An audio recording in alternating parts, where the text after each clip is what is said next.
بسم اللہ الرحمن الرحیم.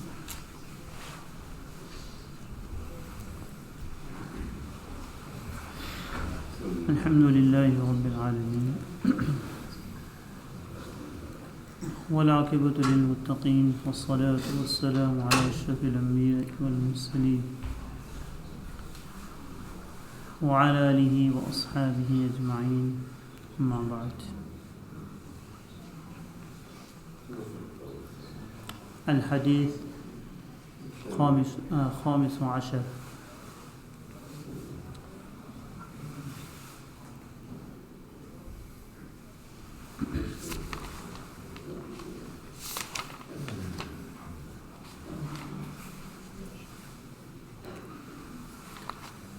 عن ابي هريره رضي الله تعالى عنه قال قال رسول الله صلى الله عليه وسلم على ادلكم على ما يمحو الله به الخطايا ويرفع به الدرجات قالوا بلى يا رسول الله صلى الله عليه وسلم قال اسباغ الوضوء على المكاره وكثرة الخطى إلى المساجد وانتظار الصلاة بعد الصلاة فذلكم الرباط. رواہ مسلم. حضرت ابو ہریرہ رضی اللہ تعالی عنہ روایت بیان فرماتے ہیں کہ رسول اللہ صلی اللہ علیہ وسلم نے فرمایا کیا میں تمہیں ایسا عمل نہ بتاؤں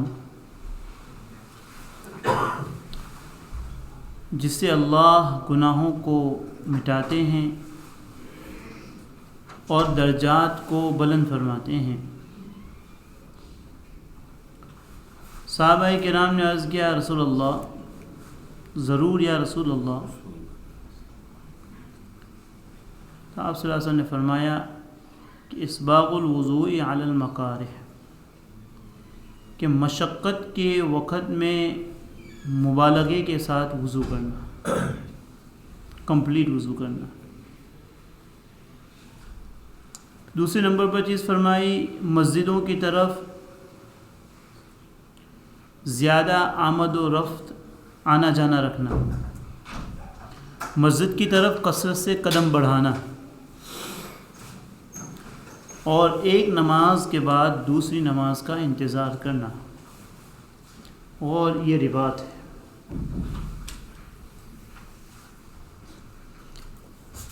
یہ باب و کثرت طرق الخیر جو ہے کہ خیر کے راستے بہت سارے ہیں، یہ باب ہمارا چل رہا تھا، اس کی یہ 15ویں حدیث ہے. اس میں نبی اکرم صلی اللہ علیہ وسلم نے ایک تعلیم کا طریقہ ہم کو بتایا کہ نبی علیہ الصلوۃ والسلام صحابہ کی تعلیم کس طرح فرماتے تھے. اسلوب تعلیم، نرچرنگ تعلیم کا طریقہ. حضرت نبی اکرم صلی اللہ علیہ وسلم نے صحابہ کو اپنی طرف متوجہ کرنے کے لیے، ان کے اٹینشن کو اپنی طرف متوجہ کرنے کے لیے، ان کو الرٹ کرنے کے لیے ایک طریقہ تو یہ ہے کہ انسان اسٹریٹ اوے بات کرنا شروع کر دے، اور ایک طریقہ یہ ہے کہ پہلے تمہید بیان کرے، لوگوں کو الرٹ کرے کہ بھائی میں ایک بہت اہم بات کر رہا ہوں. تو نبی اکرم صلی اللہ علیہ وسلم نے یہ طریقہ اختیار فرمایا کہ الا ادلکم، کیا میں تم کو، آپ صلی اللہ علیہ وسلم بغیر اس کے بھی بیان کر سکتے تھے، بیان کرنا شروع کر دیا کہ بھائی مسجد کی طرف کثرت سے چلنا، تکلیف کے وقت وضو کرنا، تکلیف کے باوجود وضو کرنا، اور یہ کرو گے تو اس کا یہ ثواب ملے گا. لیکن اس میں جو توجہ ملنی چاہیے، جو اٹینشن ملنا چاہیے وہ نہیں ملتا. تو اس لیے نبی اکرم صلی اللہ علیہ وسلم نے تعلیم کا یہ راستہ اختیار کیا اور ہم کو بھی سبق دی کہ جب کوئی اہم بات بیان کرنا ہو تو اہم بات بیان کرنے کا طریقہ یہ ہے کہ پہلے لوگوں کو اپنی طرف متوجہ کریں. جب ان کے کان ان کے دل متوجہ ہو جائے تب اس بات کو بیان کریں تو انسان اس کو قبول بھی کرتا ہے اور یاد بھی رکھتا ہے. تو نبی اکرم صلی اللہ علیہ وسلم نے فرمایا کہ الا ادلکم علی ما یمحو اللہ بہ الخطایا ویرفع بہ الدرجات. کیا میں تمہاری رہنمائی تم کو ایسے عمل کی طرف تم کو گائیڈ نہ کروں, تمہاری رہنمائی ایسے عمل کی طرف نہ کروں؟ کیسا عمل؟ تو فرمایا کہ یہ ایسا عمل ہے کہ جس سے اللہ گناہوں کو معاف فرماتے ہیں, اور گناہ سے معاف نہیں ہوتے ہیں بلکہ اس سے درجات بھی بلند ہوتے ہیں. اللہ کے ہاں انسان کا مرتبہ بھی بڑھتا ہے, ہائی اسٹیٹس انسان کو ملتا ہے. جب یہ بات ہو گئی, تمہید قائم ہو گئی, صحابہ متوجہ ہو گئے کہ یہ کوئی اہم بات ہوگی, کیونکہ صحابہ تو تھے ہی ایسے کہ ان کو تو جب بھی آخرت کی بات ہوتی تھی تو ان کے اندر شوق پیدا ہو جاتا تھا. آخرت کی دین کی بات سنتے تھے تو عمل کے لیے وہ ٹوٹتے تھے. ایسا نہیں کہ کل کریں گے, جنوری سے کریں گے, فیبروری سے کریں گے, پھر دسمبر آ جاتا ہے کہ نہیں. ان کو تو جیسے ہی, یعنی نبی علیہ الصلوۃ والسلام نے ان کا مزاج ہی ایسا بنایا تھا کہ بس طلب آخرت تھے. وہ دنیا میں ہماری طرح کھاتے تھے پیتے تھے, ان کے بھی کاروبار تھے, ان کے بھی بزنس تھے, ساری چیزیں تھیں, بال بچے تھے, ان کی بیوی تھی, ان کے بچے تھے. بلکہ بعض صحابہ کرام رضوان اللہ تعالی علیہم اجمعین نے تو اپنے آپ کو روک لیا کہ بھائی میں اب ہمیشہ روزہ ہی رکھوں گا, میں ہمیشہ روزے سے رہوں گا. اس نے کہا کہ میں اپنے بیوی کے پاس نہیں جاؤں گا. نبی علیہ السلام نے منع فرمایا, یہ صحیح طریقہ نہیں ہے. یہ ہمارے مذہب میں یہ چیز کیا رہبانیت نہیں ہے کہ انسان سب کچھ چھوڑ چھاڑ کے ایک طرف بیٹھ جائے. نہیں, سب کچھ کے ساتھ اللہ کی طرف متوجہ ہونا ہے. یعنی سب کچھ تمہارے ہاتھ میں ہو لیکن تمہارا دل کہاں پر ہو؟ اللہ کی طرف. تو صحابہ کرام کے اندر یہ باتیں تھیں. ان کے پاس حضرت عثمان غنی رضی اللہ تعالیٰ عنہ سے بڑا مالدار کون آیا؟ حضرت عبد الرحمن ابن عوف سے بڑا مالدار کون آیا؟ ٹھیک ہے. ان کے وراثت کے اندر جو سونا تقسیم ہوا ہے اس کو ہتھوڑے سے اور ہامر سے توڑ کے تقسیم کیا گیا ہے, اتنا سونا تھا. ان کے جو تجارت کے جو مال آتے تھے, جو جب اس کو انلوڈ کیا جاتا تھا ان کے ویئر ہاؤس کے اندر, تو ایک نہیں 100 400 اونٹوں کی لائن ہوتی تھی. اتنے سارے ان کے تجارت کیے آتے تھے. لیکن اس کے باوجود نبی علیہ السلام کیا فرما رہے ہیں؟ کیا عثمان جنت میں ہے؟ جنت کی بشارت ملی. عبد الرحمن تو کہا کہ پھر جنت, ان کو بھی جنت کی بشارت ملی. جو ساری چیزیں تھیں ان کے پاس, وہ ہمارے طرح ہی انسان تھے اور سب کچھ اللہ نے ان کو دیا. تو دنیا میں رہتے ہوئے یہ آخرت کی طرف متوجہ ہوتے تھے. سب کچھ دنیا ان کے ہاتھ میں ہوتی تھی اور آخرت اللہ رسول ان کے دل میں ہوتے تھے. یہ چھوٹ جاتا تھا, یہاں سے نہیں نکلتا تھا. تو ہمارے مذہب میں بھی یہی بات ہے کہ بھائی یہاں رہبانیت نہیں سکھائی گئی ہم کو کہ انسان سب کو الوداع کہہ دے, کونے میں جا کے بیٹھ جائے اور پھر اللہ اللہ کرتا رہے. آگے نہیں, تمہارے ساتھ تمہاری بیوی بھی ہے, بچے بھی ہے, دوست و احباب بھی ہے, فیملی بھی ہے, ان کے ساتھ بھی رہو. ان کے ساتھ رہتے ہوئے ان کے حقوق کو ادا کرتے ہوئے اللہ کے حقوق کو ادا کرو. تو نبی علیہ الصلوۃ والسلام نے فرمایا کہ کیا میں تم کو ایسا عمل کی طرف متوجہ نہ کروں, ایسا عمل نہ بتاؤں کہ جس سے اللہ تعالیٰ تمہارے گناہوں کو معاف کرتا ہے. تو صحابہ تو بالکل الرٹ ہو گئے کیونکہ بات آخرت کی آ گئی. نبی نے ان کا مزاج ایسا بنایا تھا. وَيَرْفَعُ بِهِ الدَّرَجَاتِ, اور اللہ تعالیٰ رفع درجات فرماتے ہیں. کہا کہ اللہ کے رسول قالوا بلا, ضرور یا رسول اللہ. چونکہ یہ لوگ حریص تھے اور ہماری طرح کوئی ہوتا, کہا کہ بھائی اعلان ہوا ہے کہ بھائی ابھی وطر اور نوافل کے بعد انشاءاللہ دین کی بات ہوگی, تو کہا کہ کون سا راستہ قریب ہے کہ بھائی قریب دروازے کے قریب نماز پڑھو کہ وہاں سے جلدی نکلنا آسان ہو جائے، ہے کہ نہیں؟ اور اگر یہ اعلان کیا جائے کہ بھائی نماز کے بعد ابھی انشاءاللہ کھچڑا تقسیم کیا جائے گا، ہے تو یہاں سے سنت، ابھی تو سنت بھی ختم نہیں ہوگی، فرض کے بعد فوراً چاچا کو بھی ٹیکس کرے گا، کوئی دوست نہیں آیا تو اس کو بھی ٹیکس کرے گا، اور کوئی اگر باقی رہ گیا ہے کہ بھائی پڑوسی ہے اس کو بھی ٹیکس کرے گا کہ مسجد میں کیا ہے، ہاں تو کھانا بنا ہے، کھچڑا ہے بھائی جلدی آ جاؤ. کیونکہ ہمارا مزاج ایسا بنا ہے. جن کے مزاج میں دین تھا، آخرت تھی، تو وہ ان کے لیے آخرت کے لیے وہ تڑپتے تھے. جیسے ہی کوئی اعلان ہوتا تھا، جیسے ہی ہوتا تو وہ الرٹ ہو جاتے کہ بھائی یہاں تو کوئی سیکھنے والی بات ہے. تو فرمایا کہ بھلا یا رسول اللہ، کیوں نہیں، ضرور بتائیے. ہم نے کہا کہ اچھا کیا ہے، اور مجھے پتہ ہے بعد میں سن لیں گے. فرمایا کہ اسباغ الوضوء علی المکارہ، اسباغ الوضوء علی المکارہ.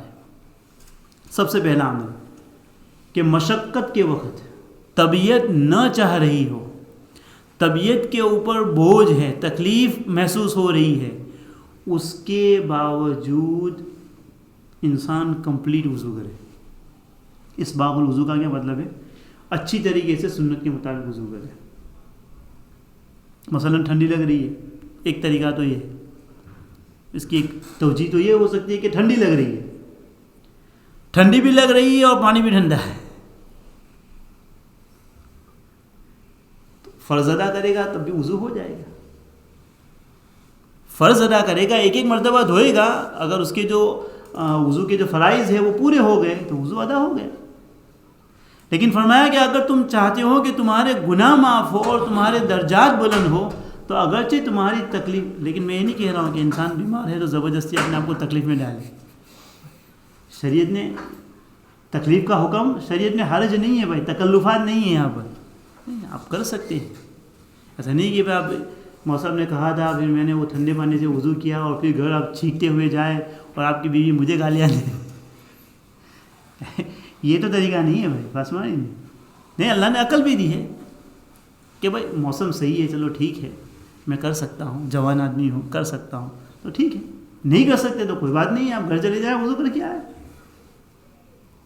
یا ہے کہ آپ کسی ایسی جگہ میں چلے گئے تو ٹھنڈی لگ رہی ہے، تو ٹھنڈی کے باوجود چلو پانی گرم ہے، اس کے باوجود بعض لوگ تو ایسے ہوتے ہیں کہ بھائی ٹھنڈی میں بھی کیا کرتے ہیں، جلدی کہ بھائی جلدی ختم کرو، ٹھنڈی لگ رہی ہے بہت، جیسے کہ آج کل جو ٹھنڈی پڑ رہی ہے.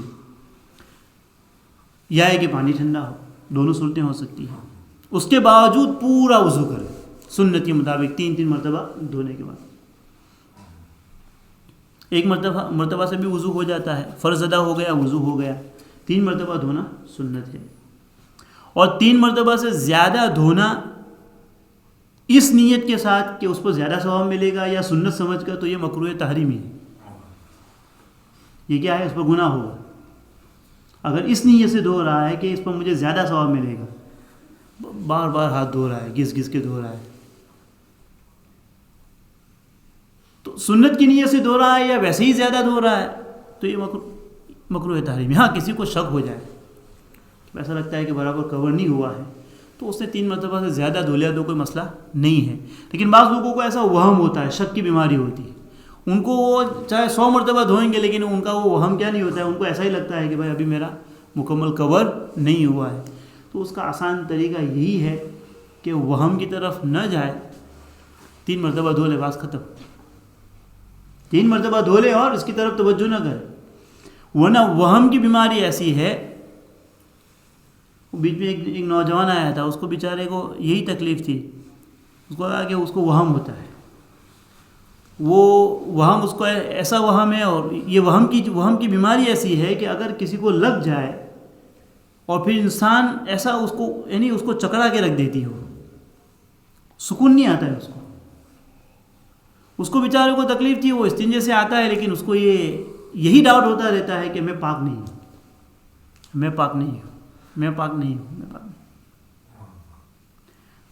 حدیث پاک کے اندر اس کا علاج بھی بتایا گیا کہ اگر کسی انسان کو شک کی بیماری ہو، اس کو یہ وہم بار بار ہوتا رہتا ہے کہ بھائی مجھے پیشاب کے قطرے، ایک تو بھائی اس انسان کو جینیونلی پتہ ہے کہ واقعہ تو اس کو یہ ہے، لیکن ایک تو ویسا ہی ہے 10 مرتبہ جائے گا پھر بھی اس کو بس بار بار بھاگے گا. حدیث میں فرمایا گیا ہے کہ اس کو چاہیے کہ استنجا کرنے کے بعد کچھ پانی کے قطرے لے اور اپنے ٹراؤزر کے اوپر مار دے. پانی کے کچھ قطرے لے، ڈراپس اپنے، تاکہ جب اس کی نظر پڑے گی تو اب اس کو ڈاؤٹ نہیں ہوگا، اس کو یہی لگے گا یہ ڈراپس تو میں نے کیے. یہ راستہ بتایا گیا. تو وہم سے بچنے کا آسان طریقہ ہے کہ اس کی طرف نہ یہ کرے. بس ایک مرتبہ یہ کر لیا، پھر کچھ بھی ہو جائے اب میں نہیں جاؤں گا، اسی طرح نماز پڑھوں گا، اسی طرح وضو کروں گا. جب انسان اس طریقے سے اپنے آپ کو منائے گا، اپنے نفس پر کنٹرول کرے گا، تب جا کے بیماری ختم ہوگی. ورنہ اگر اس نے اپنے نفس کی بات ماننا شروع کر دیا اور بار بار جانا شروع کر دیا تو یہ بیماری بڑھتی جائے گی. پھر وہ ایک رکعت بھی نہیں پڑھ سکے گا، ہر رکعت میں نکل کے بھاگے گا. بس میں نہیں. اور یہ شک کی بیماری کہاں سے آتی ہے؟ شک کی بیماری حدیث پاک میں فرمایا گیا ہے کہ غسل خانے میں پیشاب کرنے سے، غسل خانے میں پیشاب کرنے سے کیا آتی ہے بھائی؟ یہ شک اور وہم کی بیماری آتی ہے. اگرچہ آج کے زمانے میں جو غسل خانے بنے ہوئے ہیں اس میں تو پیشاب وغیرہ ٹھہرتا نہیں ہے، لیکن بھائی پھر بھی کیا کرنا چاہیے؟ احتیاط پھر بھی کرنا چاہیے. آج کل جو ہمارے گھروں کے اندر جو استنجا خانے بنے ہوئے ہیں وہ نارملی عام متن کیسے ہوتے ہیں کہ اس میں ٹوائلٹ بھی ہوتا ہے اور ایک قدم اس کو نکالنا ہے ایسے، وہاں سے ایک قدم نکال کے کہاں بیٹھنا ہے. ٹھیک ہے، ہاں کوئی بیچارہ پیشاب کا بہت زیادہ مریض ہو کہ وہ ایک قدم بھی نہیں جا سکتا تو اس کی بات الگ ہے. ٹھیک ہے، لیکن اگر انسان کتنا ایک قدم جا کر انسان بیٹھ جائے گا تو وہیں جا کر وہ فارغ ہو جائے. خامخواہ یہاں پر کیوں فارغ ہو رہا ہے کہ بعد میں اس کو یہ شک وغیرہ کی بیماری پیدا ہو. تو یہاں سے آتی انسان کو اس کا خاص خیال رکھنا چاہیے. تو اسباغ الوضو. دوسرا طریقہ یہ ہے کہ مکمل وضو کرنا. کہ بہت سے مرتبہ ایسا ہوتا ہے کہ بھائی ایک انسان ہے، پانی ختم ہو گیا، پانی نہیں. اب ایک انسان نے کہا کہ میں پانی دوں گا لیکن میں پیسے سے دوں گا. پانی کیا دوں گا؟ پیسے سے دوں گا. اب یہ بھی کیا ہے؟ میرے پاس 5 پاؤنڈ ہے، میرے پاس 5 پاؤنڈ ہے، وہ میں نے وہ میل کے لیے رکھے ہوئے ہیں کہ بھائی جا کے وہاں سے کچھ خریدنا ہے، چپس بسکٹ کھا لوں گا. ٹھیک ہے، اس نے کہا پانی میں بیچ کے آپ کو خریدنا پڑے گا. تو اس نے پانی خرید لیا. پر پیسے خرچ کرنا پانی کے لیے انسان کے اوپر مشکل ہے نا. پانی تو ایسے ہی فری ملنا چاہیے، پانی کے اوپر کون پیسے یہ کرتا ہے. لیکن اس کے بعد اس نے خرید کر لیا اور وضو کیا. اس مکمل وضو کے اوپر اللہ تعالیٰ کی طرف سے اس کو کیا ملے گا کہ یہ اس کے گناہ بھی معاف ہوں گے، اللہ تعالیٰ اس کے درجات بھی بلند کریں گے. ایسی بہت ساری مثالیں ہو سکتی ہیں کہ جب انسان کے اوپر پانی کے استعمال کرنے میں تکلیف ہو رہی ہو، بارش ہو رہی ہے، پانی اس طرف ہے، بھاگ کے جانا ہے، وہاں پر بک جائے گا. یہ بہت ساری صورتیں ہو سکتی ہیں. تو پہلا یہ نبی اکرم صلی اللہ علیہ وسلم نے بتایا کہ اسباغ الوضو علی المکارہ. دوسرا وکثرۃ الخطا الی المساجد، مسجد کی طرف کثرت سے چل کے آنا. مسجد کی طرف کثرت سے چل کے آنا، اس کی بھی بڑی فضیلت ہے. تو ہر قدم کے اوپر احادیث سے معلوم ہوتا ہے کہ اللہ تعالیٰ ہر قدم کے اوپر اس کے گناہوں کو معاف فرماتے ہیں اور ہر قدم کے اوپر اس کے درجات کو بلند فرماتے ہیں. ہر قدم کے اوپر. لیکن اس میں ہم کو اپنی نیت کو بدلنا چاہیے. ٹھیک ہے نا، نیت کو بدلنا چاہیے. نیت بدلیں گے تو ثواب ملے گا. ایک تو یہ کہ میں مسجد جا رہا ہوں تاکہ میرا جو روزانہ کا ٹارگیٹ ہے وہ پورا ہو جائے چلتے ہوئے، یا ہے کہ میں ہیلتھی رہوں، میری صحت ٹھیک رہے. تو یہ پرائمری انٹینشن ہے. اس کے بجائے انسان یہ کرے کہ بھائی ہر قدم کے اوپر اپنی نیت کا استحضار کرتا رہے بار بار، پھر وہ نیت اس کی پکی ہو جائے گی. مجھے برابر ہے کہ جمعہ کے دن میں جب نکلتا ہوں گھر سے تو ایک ہم پتہ نہیں وہ ایک چچا ہے، بڑی عمر والے ہیں، وہ بیچارے تھوڑے سے جھک کر چلتے ہیں، لیکن جمعہ کے دن میں ان کو دیکھتا ہوں کہ وہ وہاں سے چلتے ہوئے پتہ نہیں کون سی مسجد میں جاتے ہیں، اور جب جمعہ میں پڑھ کے آتا ہوں تو وہ چلتے ہوئے آ رہے ہوتے ہیں، ہاتھ میں تسبیح ہوتی ہے. میں نے کہا کیا جذبہ ہے ماشاءاللہ ان کا. تو نیت اپنی بدلے. نیت بدلنے سے کیا ہو جائے گا؟ عمل میں وہی عمل جو بھائی وہ تو آپ اگر نیت یہ کریں گے کہ بھائی ہر قدم پر میرے گناہ معاف ہوں گے، اللہ کے یہاں رفع درجات ہوں گے، درجات کی بلندی ہوگی، تو نیکی تو ملنی ہے، تو نیکی تو ملے گی، لیکن ساتھ ساتھ میں وہ آپ کی ایکسرسائز فری میں ہو جائے گی. لیکن نیت اگر آپ کی ایکسرسائز کی ہے تو نیکی صرف. مولانا قاری صدیق صاحب مانوی رحمۃ اللہ علیہ کے متعلق غالباً میں نے آگے بھی سنایا تھا کہ کسی نے حضرت کو بلایا تھا اپنے گھر میں، اپنے گھر کی اوپننگ میں، گھر کی اوپننگ تھی، نیا گھر بنایا تھا. حضرت قاری صدیق صاحب رحمۃ اللہ علیہ بزرگوں کی تو ماشاءاللہ ان کو جہاں موقع ملتا ہے یہ کوئی یعنی اس لیے نہیں جاتے ہیں کہ بھائی ان کو کوئی شوق ہوتا ہے اوپننگ سیریمنیز میں جانے کا، لیکن اس بہانے لوگوں تک کوئی نہ کوئی دین کی بات کیا ہو جاتی ہے، پہنچ جاتی ہے. موقع ملتا ہے، لوگ آئے ہوتے ہیں، بہت سے مرتبہ تعلق ہوتا ہے.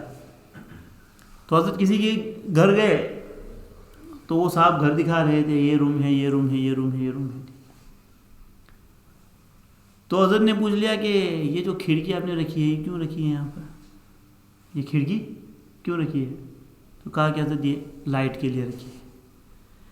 تو حضرت نے کہا کہ تم نے یہ نیت کیوں نہ کی کہ یہ کھڑکی میں نے اس لیے رکھی ہے کہ اس میں سے اذان کی آواز آئے گی تو میں نماز کو جاؤں گا. یعنی ہوا اور لائٹ تو ویسے فری میں آنے والی ہے، اس کے لیے کسی نیت کی ضرورت نہیں ہے، وہ تو ویسے ہی آ جائے گی. لیکن آپ یہ نیت کر لیں گے کہ یہاں سے اذان کی آواز آئے گی تو یہ کھڑکی جب تک رہے گی تمہیں کیا ملتا رہے گا؟ ثواب ملتا رہے گا. لائٹ ہوا تو ویسے ہی فری میں ملے گی تم کو، یہ دیکھیے صرف نیت کے بدلنے سے. تو بہت سی مرتبہ ہم بھی چیزیں کرتے ہیں لیکن ہماری نیت کا رخ صحیح نہیں ہوتا ہے. تو اسی لیے کہا جاتا ہے کہ بھائی اچھے لوگوں کی صحبت میں رہے انسان، ٹھیک ہے نا. بہت سی چیزیں ہم کرتے ہوتے ہیں لیکن وہ ہمارا روٹین ہوتا ہے، لیکن اسی روٹین کو ہم دین شریعت بنا سکتے ہیں، اس کے ذریعے ہم ثواب حاصل کر سکتے ہیں. لیکن ہمیں اس کا استحضار نہیں ہوتا ہے کہ ہمیں کیا نیت کرنی چاہیے. بس میں تو مسجد کی طرف کثرت سے قدم بڑھا کر چلنا، چلتے ہوئے آنا مسجد کی طرف. اس لیے روایت میں آتا ہے، حضرت میرے خیال سے ابی بن کعب رضی اللہ تعالیٰ عنہ مانتے کہ ایک صاحب تھے، وہ مسجد سے کافی دور رہتے تھے لیکن ساری نمازیں چلتے ہوئے مسجد میں آ کر پڑھتے تھے.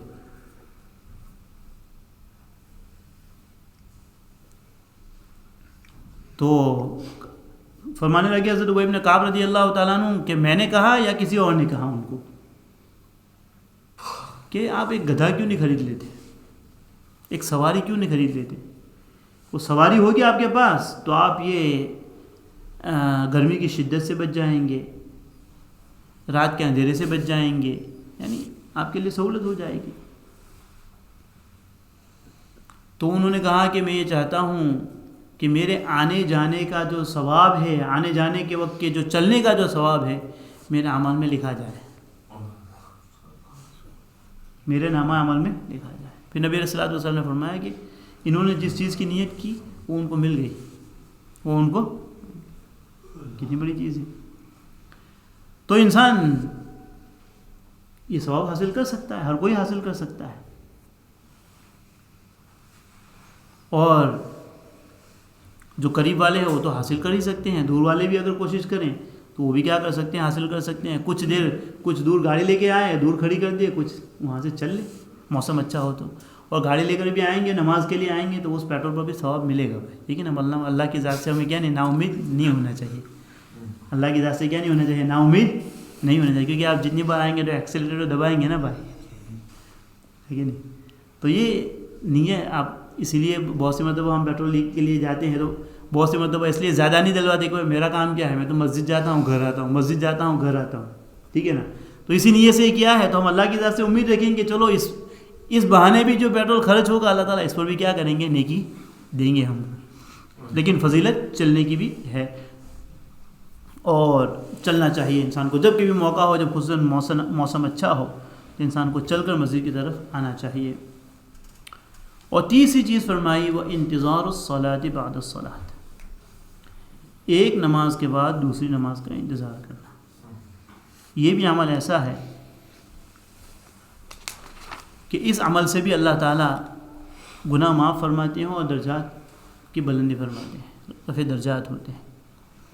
اب ایک نماز کے بعد دوسری نماز کا انتظار کرنے کا مطلب ایک تو یہ ہے کہ انسان نماز پڑھے اور نماز پڑھنے کے بعد وہیں بیٹھا رہے، ایک طریقہ یہ ہے۔ جیسے کہ آج کل عصر مغرب کے اندر وقت بہت کم ہے، ظہر عصر کے اندر وقت کم ہے، تو جن کے پاس کوئی کام نہیں وہ تلاوت وغیرہ میں مشغول ہو جائے، ان کو بھی وہ ثواب ملے گا کہ وہ ایک نماز کے بعد دوسری نماز کے انتظار میں ہے۔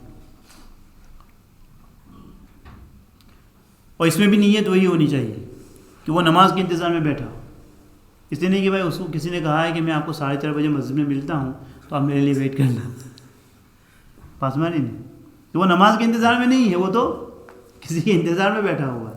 اگر جب مسجد میں ہے کم از کم اتنا کر سکتا ہے کہ جتنی دیر مسجد میں ہے وہ اعتکاف کی نیت کر لے، اعتکاف کی نیت کر لے۔ نفل اعتکاف میں انسان چاہے وہ ایسے ہی بیٹھا رہے، سبحان اللہ الحمد للہ اس کو ثواب ملتا رہے گا، لیکن جو ایک نماز کے بعد دوسری نماز کا جو انتظار ہے اس پر جو ثواب ہے وہ اس کو اس وقت ملے گا جب وہ نماز کے انتظار میں بیٹھا، نماز کے انتظار میں بیٹھا تو اس وقت اس کو ثواب ملے گا۔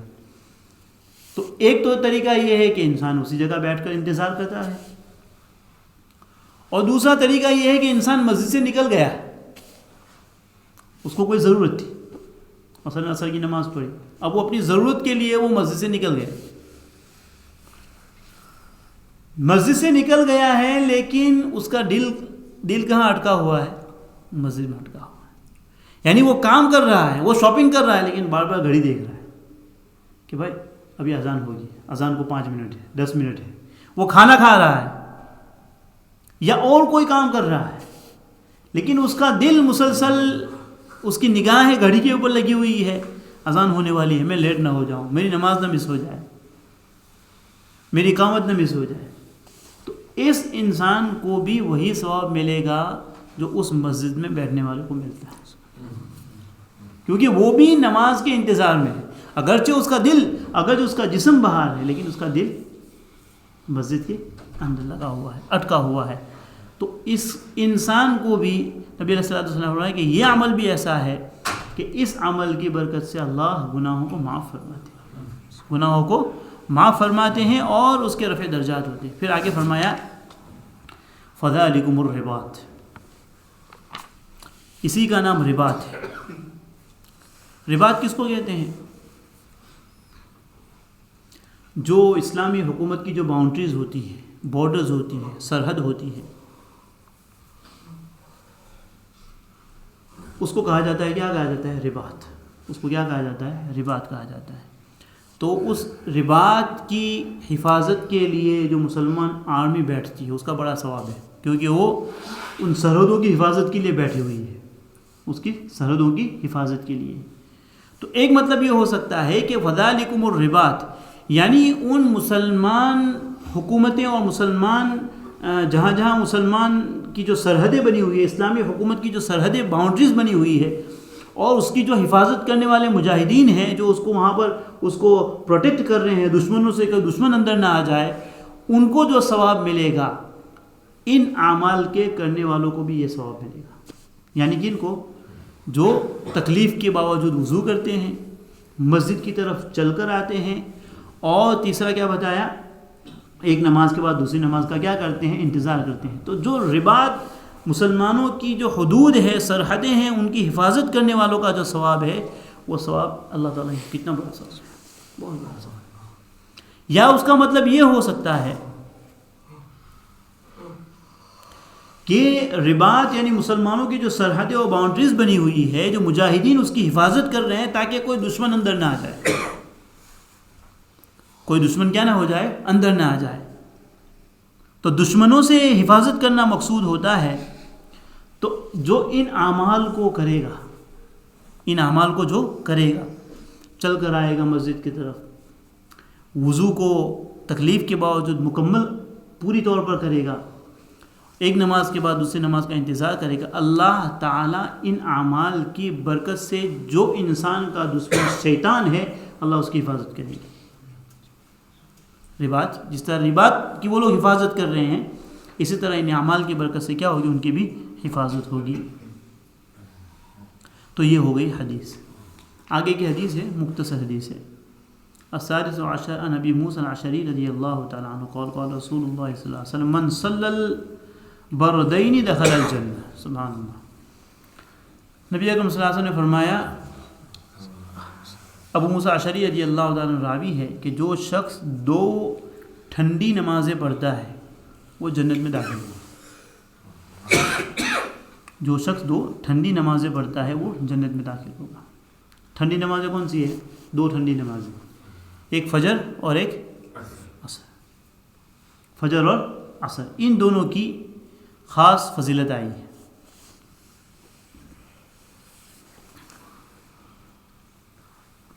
ہر چیز کی ایک خاصیت ہوتی ہے. ہر چیز کی کیا ہوتی ہے؟ خاصیت ہوتی ہے.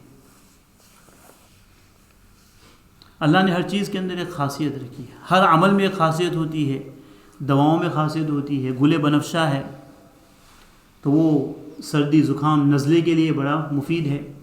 ملٹھی ہے تو یہاں ہمارے یہاں بھی ملتی ہے، وہ کھانسی کے لیے بڑی مفید ہے.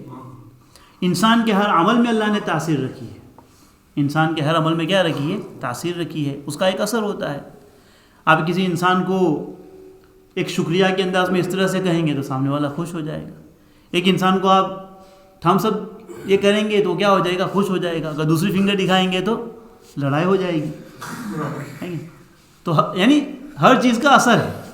انسان کے ہر عمل کا کیا ہے؟ اثر ہے. ہر عمل کا اللہ نے اثر رکھا ہے. اللہ نے اعمال کا بھی اثر رکھا ہے.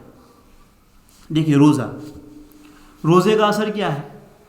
روزہ یہ خواہشات کو توڑتا ہے. خواہشات کو کیا کرتا ہے؟ توڑتا ہے. اسی لیے نبی اکرم صلی اللہ علیہ وسلم نے فرمایا کہ بھائی جو نکاح پر قدرت رکھتا ہے اس کو چاہیے کہ نکاح کرے. جس کے پاس طاقت ہے، فزیکل بھی ہے اور فائنینشیل بھی ہے، دونوں طرح سے افورڈ کر سکتا ہے، اس کو چاہیے کہ نکاح کرے. اگر نہیں کر سکتا تو کہا کہ روزہ رکھ. اس کو کہے کہ روزہ رکھ. اس کو کیا کہا کہ روزہ. کیوں؟ کیونکہ روزہ اس کی نفسانی خواہشات کو توڑے گا. اسی لیے رمضان کے اندر انسان کے 2 دشمن، ایک اس کا نفس جو ہے اس کو جتنا کھلاؤ گے، جتنا طاقت والا ہوگا، جتنا موٹا ہوگا، وہ انسان کو گناہوں کی طرف ابھارے گا. کیونکہ وَمَا إِنَّ النَّفْسَ لَأَمَّارَةٌ بِالسُّوءِ، نفس جو ہے انسان کو برائی کی طرف لے جاتا ہے. تو انسان جتنا کھلائے گا، جتنا پیٹ بھرے گا، اس لیے بزرگوں کے یہاں اس کا خاص اہتمام کیا جاتا ہے کہ کھانا ضرورت کی مقدار میں کھانا. کہ انسان جتنا اپنے نفس کو موٹا ہوگا، جتنا پیٹ بھرا ہوگا، نفس تازہ ہوگا، جتنا طاقت والا نفس ہوگا، انسان کو گناہوں کی طرف لے جائے. تو رمضان کے اندر اللہ تعالیٰ نے کیا فرمایا؟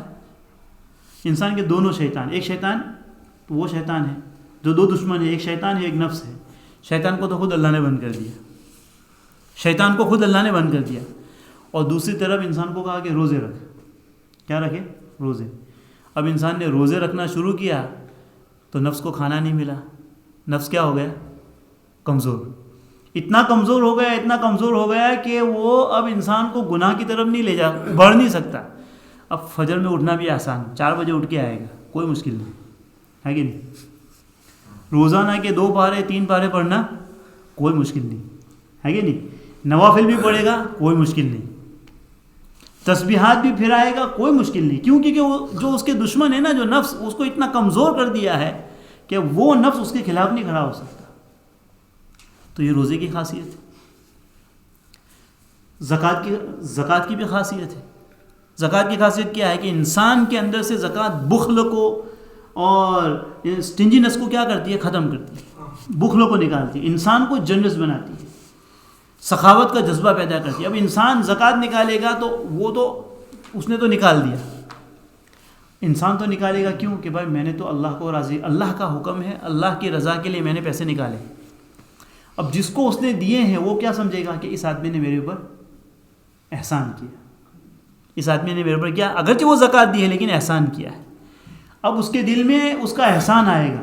ٹھیک ہے نا. تو ایک اچھا معاشرہ کیا ہوگا؟ بلڈ ہوگا.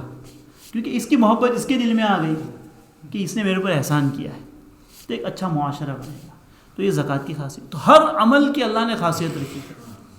نماز کی خاصیت اللہ نے رکھی ہے کہ نماز کی خاصیت نماز کا اثر یہ ہے کہ یہ انسان کے اندر یہ استعداد اور کیپیبلٹی پیدا کرتی ہے کہ یہ قیامت کے دن اپنی آنکھوں سے اللہ کو دیکھ سکے. یہ نماز کا اثر ہے. میں اس حدیث کی طرف یعنی جو اس حدیث میں جو 2 نمازوں کا ذکر آیا اس کی طرف میں اپنی بات کو لا رہا ہوں. نماز کے اندر اللہ نے یہ صلاحیت رکھی ہے. یہ بات اور ہے کہ اللہ نے ہر چیز کا اثر رکھا ہے لیکن اس کا اثر ظاہر نہ ہو. بھائی نمک آپ کھانے میں ڈالیں گے تو کھانا کیا بنے گا؟ نمک کی وجہ سے نماز کے اندر کھانے کے اندر کیا آئے گا؟ ٹیسٹ پیدا ہوگا نا. اب نمک یہ کیا ہوتا ہے کہ بھائی ایک انسان کو نمک کا ٹیسٹ ہے وہ نہیں ہو رہا ہے، فیل نہیں ہو رہا ہے، تو اس میں نماز کا نمک کا قصور ہے یا اس انسان کا قصور ہے؟ اس انسان کا قصور ہے. اللہ نے ہر عمل کی ایک خاصیت رکھی ہے، تو اگر وہ عمل کرنے کے باوجود وہ خاصیت ظاہر نہ ہو یعنی میرا عمل صحیح نہیں. اللہ نے نماز کے اندر یہ خاصیت رکھی ہے کہ وہ انسان کے اندر یہ استعداد پیدا کرتی ہے کہ وہ قیامت میں اللہ کو دیکھ سکے. اسی لیے نماز میں انسان کو کیا حکم دیا گیا کہ بھائی تو نماز پڑھے. یہ اب ٹریننگ کی جا رہی ہے اس کی. تو ابھی اس کو چونکہ انسان کی جو دنیا کی آنکھیں ہیں وہ فانی ہیں، فانی آنکھیں باقی اللہ کو باقی ذات کو نہیں دیکھ سکتی، نہیں دیکھ سکتے انسان. تو انسان کو کہا گیا یہ تیری آنکھیں نہیں دیکھ سکتی تو کم از کم نماز میں اپنی عقیدے کی آنکھ سے تو اللہ کو دیکھ، اپنے عقیدے و فید کی آنکھوں سے اللہ تعالیٰ کو دیکھ. کیا انسان کو حکم دیا کہ تو نماز پڑھے تو نماز میں یہ نیت کر اور یہ تصور کر کہ میں اللہ کو دیکھ رہا ہوں. حالانکہ وہ دیکھ نہیں رہا ہے لیکن کہا کہ تیرا عقیدہ یہ ہونا چاہیے. تو یہ ٹریننگ کی جا رہی ہے. ابھی تو عقیدہ رکھ، جب یہ تیرا عقیدہ پروگریس کرے گا آگے بڑھے گا، آگے بڑھتے بڑھتے ایک ٹائم وہ آئے گا کہ تو اپنی آنکھوں سے اللہ کو دیکھے گا. اسی لیے نبی اکرم صلی اللہ علیہ وسلم ایک مرتبہ صحابہ کے ساتھ بیٹھے ہوئے تھے. یہ نماز کی خاصیت ہے، یاد رکھنا. تمام پوری 5 وقت کی نماز کے اندر اللہ نے یہ خاصیت رکھی ہے کہ یہ انسان کے اندر اللہ کے دیدار کی صلاحیت و استعداد اور کیپیبلٹی پیدا کرتی ہے. لیکن 2 نمازیں ایسی ہیں کہ اس میں اللہ تعالیٰ نے یہ صلاحیت زیادہ رکھی. یہ 2 نمازیں فجر اور عصر کی نماز کہ جو ان 2 نمازوں میں حدیث بتا رہا ہوں. نبی اکرم صلی اللہ علیہ وسلم صحابہ کے ساتھ بیٹھے ہوئے تو مسجد کے سامنے بیٹھے ہوئے چاند نکلا ہوا تھا. چاند نکلا ہوا تھا، بدر کامل پورا چاند تھا. تو نبی اکرم صلی اللہ علیہ وسلم نے فرمایا کہ تم چاند کو دیکھ رہے ہو؟ صحابہ نے کہا کہ جی اللہ کے رسول ہم چاند کو دیکھ رہے ہیں. تو کہا کہ کسی کو دیکھنے میں کوئی تکلیف ہو رہی ہے؟ تو کہا کہ نہیں، سب آرام سے دیکھ رہے ہیں. تو کہا اللہ کے حبیب صلی اللہ علیہ وسلم فرماتے ہیں کہ قیامت کے دن تم قیامت کے بعد جنت میں اللہ کا دیدار اسی طرح کرو گے جس طرح تم ابھی چاند کو دیکھ رہے ہو. کسی کو دیکھنے میں کوئی تکلیف، سب اپنی اپنی جگہ بیٹھ کر سارے لوگ چاند کو دیکھ رہے ہیں. تو کہا ہے کہ قیامت میں اللہ کا دیدار تم اسی طرح کرو گے کہ کوئی کسی کے لیے معنی نہیں بنے گا، تم آرام سے دیکھ سکو. پھر نبی علیہ السلام نے فرمایا کہ اگر تم اس بات کی استطاعت رکھتے ہو، اس بات کی طاقت رکھتے ہو تو کہا ان 2 نمازوں کی پابندی کرو. ان 2 نمازوں کی کون سی؟ فجر اور عصر کی نماز کی پابندی کرو، کیونکہ یہ تمہارے اندر دیدار الہی کی صلاحیت پیدا کرے گی. او کما قال علیہ الصلوۃ والسلام. ساری نمازوں میں ہے کہ جب انسان نماز پڑھتا ہے، لیکن ان 2 نمازوں میں اللہ نے یہ طاقت اور یہ صلاحیت زیادہ رکھی ہے. اور 2 ٹھنڈی نماز، 2 فجر کی نماز اور عصر کی نماز. کیوں؟ اچھا یہ بات بھی عجیب ہے کہ یہ 2 نماز کے جو وقت ہے یہ بڑے بابرکت وقت ہے. ان 2 نمازوں کی خاصیت کیوں؟ اچھا یہاں پر وقت بھی ہو رہا ہے، میں وقت دیکھ رہا ہوں، اپنی بات کو جلدی جلدی ختم کرنے کی کوشش بھی کر رہا ہوں. اب سوال یہ ہوگا کہ بھائی کیا یہ 2 نماز پڑھے گا انسان اور دوسری 2 نماز نہ پڑھے تو؟ من صلی البردین دخل الجنہ. کہا کہ جس نے 2 نماز پڑھی وہ جنت میں، جس نے فجر اور عصر پڑھی وہ جنت میں جائے گا. تو پھر ظہر مغرب عشاء کیا حدیث میں 2 نماز ہے. تو محدثین نے اس کا بڑا عجیب جواب دیا کہ اس کا جواب یہ ہے کہ جو ان 2 نمازوں کی پابندی کرے گا نا وہ دوسری نماز نہیں چھوڑ سکتا، کیونکہ زیادہ جو سستی انسان کو ہوتی ہے 2 نمازیں جو انسان کی زیادہ چھوٹتی ہے وہ کون سی چھوٹتی ہے؟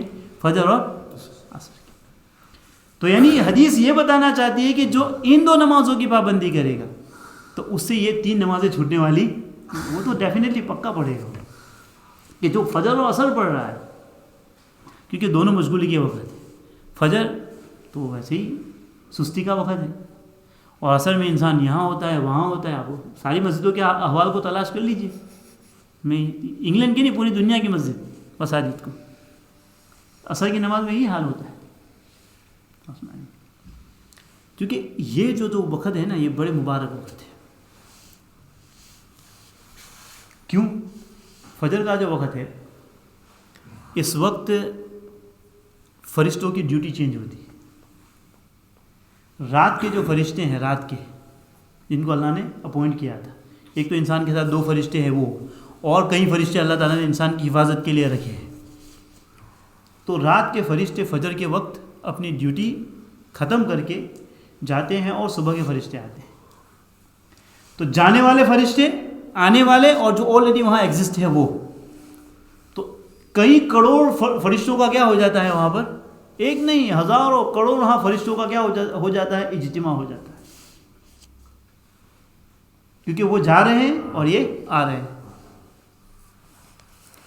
اب دن کے فرشتے آ گئے فجر کے وقت, یہ رہیں گے عصر تک. عصر کے بعد ان کی ڈیوٹی ختم, اب رات کے فرشتے آئیں گے.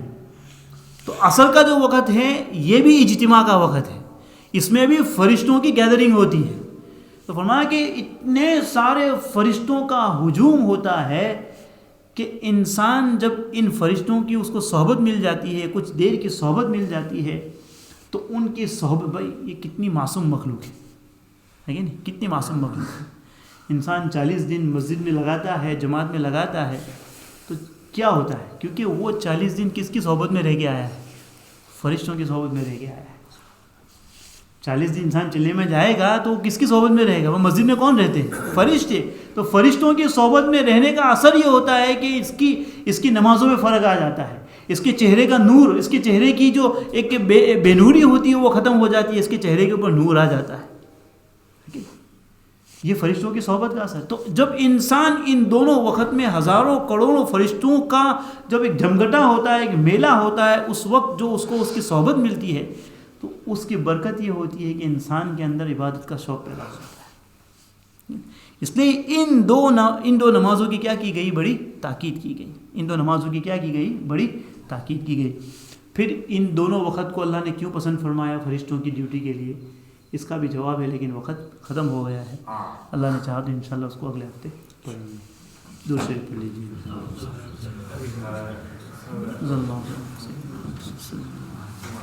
سبحان اللہ سبحان اللہ.